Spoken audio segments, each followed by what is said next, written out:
के न्यूज, खबरों का सारथी।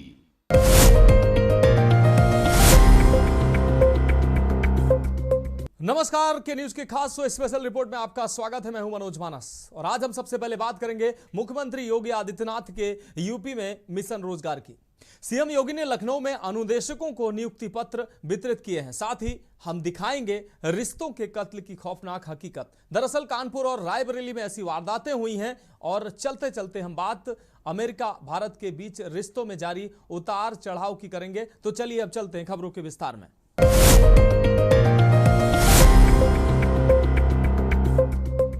तो स्पेशल रिपोर्ट में पहली अहम रिपोर्ट की बात करते हैं।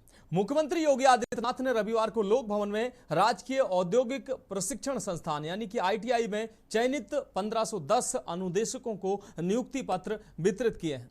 मुख्यमंत्री ने लोक भवन में कुछ चुनिंदा अनुदेशकों को नियुक्ति पत्र प्रदान किए, जबकि सभी जिलों में आयोजित कार्यक्रमों में सांसद और विधायकों ने अभ्यर्थियों को नियुक्ति पत्र बांटकर नौकरी पाने की खुशियों को साझा किया है। यह खास रिपोर्ट देखिए।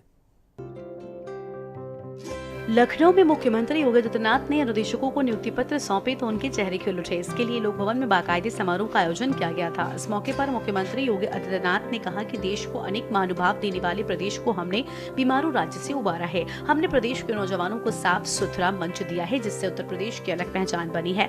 उत्तर प्रदेश साल 2017 से पहले देश के विकास के योगदान देने के मामले में निचले पायदान पर था, पर अब अग्रणी राज्यों को पीछे छोड़कर लगातार आगे बढ़ रहा है। अब उत्तर प्रदेश देश का ग्रोथ इंजन है और दूसरी सबसे बड़ी अर्थव्यवस्था है।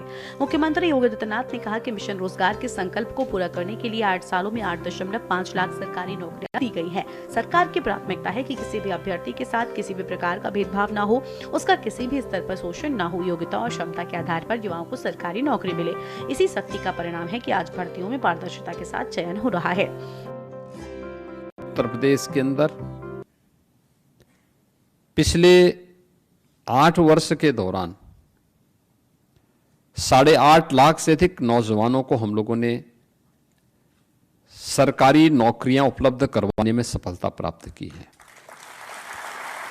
आप देख रहे होंगे लगातार हर महीने कभी उत्तर प्रदेश लोक सेवा आयोग के माध्यम से, कभी अधीनस्थ सेवा चयन आयोग के माध्यम से, कभी शिक्षा आयोग के माध्यम से, कभी उत्तर प्रदेश पुलिस भर्ती बोर्ड के माध्यम से चयनित शिक्षकों के चयन की प्रक्रिया को सफलतापूर्वक या उनकी नियुक्ति की प्रक्रिया को सफलतापूर्वक संपन्न करने के उपरांत इस नियुक्ति पत्र के साथ हम सबको जुड़ने का अवसर प्राप्त होता है। और हमारा प्रयास होता है कि किसी भी नौजवान को उत्तर प्रदेश के अंदर चयन की इस प्रक्रिया में किसी भी स्तर पर भेदभाव का शिकार न होना पड़े, उसका किसी भी स्तर पर शोषण न हो, उसके साथ कोई भी भेदभाव न हो, उसकी योग्यता और उसकी क्षमता के अनुरूप उसे शासन की विभिन्न विभागों में कार्य करने का अवसर प्राप्त हो सके। इसके लिए इस निष्पक्ष प्रक्रिया को पिछले 8.5 वर्ष के अंदर उत्तर प्रदेश सरकार ने पूरी ईमानदारी और प्रतिबद्धता के साथ संपन्न करने में सफलता प्राप्त की है। बता दें कि उत्तर प्रदेश अधीनस्थ सेवा चयन आयोग की ओर से अनुदेशकों का परिणाम बीते दिनों घोषित हुआ था। इसमें 1510 अनुदेशकों का चयन हुआ था।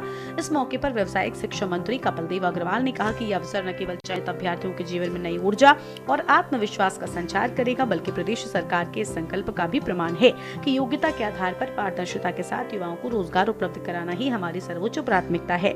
बताया गया कि नियुक्ति पत्र वितरण कार्यक्रम का सीधा प्रसारण हर जिले में किया गया। आज से 8 वर्ष पहले उत्तर प्रदेश के अंदर नए उद्योग की बात तो दूर, जो परंपरागत उद्यम भी था उसके जो क्लस्टर थे वे भी बंदी के कगार पर थे।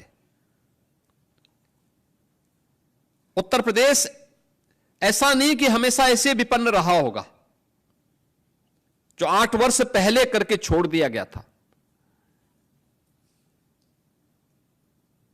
उत्तर प्रदेश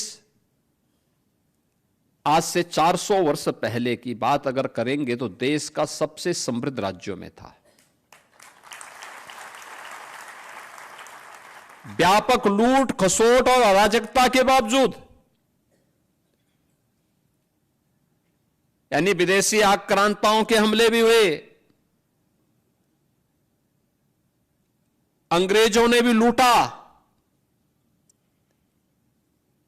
और सबके बावजूद जब ये देश 1947 में स्वतंत्र हुआ था,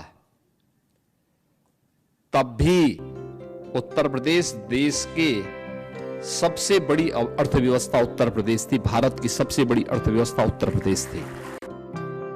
आपको बता दें कि सरकार ने राजकीय ITI के लिए प्रधानाचार्यों के 150 से अधिक और प्रशिक्षकों के 1510 रिक्त पदों पर नियुक्ति की है। इसके अतिरिक्त 900 से अधिक पद आउटसोर्सिंग के माध्यम से भरे गए हैं।